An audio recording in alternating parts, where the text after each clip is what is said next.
অনেকেই আমাকে বলে যে কেন তুমি বিয়ে করছো না, বিয়ে করার তো বয়স শেষ হয়ে গেছে। এই কারণে আমি বিয়ে করছি না যে আমার মা আমার জন্য দোয়া করেছেন যে আমার সন্তান যেন ভালো থাকে।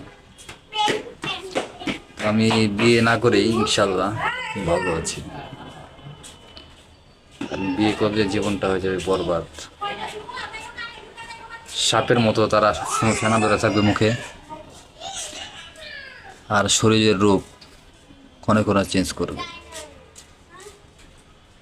সাপের যেভাবে তারা নিজের চেহারাকে পরিবর্তন করে, একটি মানুষ, মেয়ে মানুষ, তারাও ওইভাবে পরিবর্তন করে।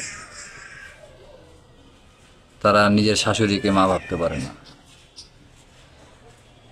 হাজবেন্ডের বোনকে তারা বোন ভাবতে পারে না। শুধু অশান্তি আর অশান্তি। এই কারণে আমার মায়ের দোয়া করেছেন যে না, আমি ভালো থাকি। কিন্তু আমি তো এইভাবেই ভালো আছি, বিয়ে না করি।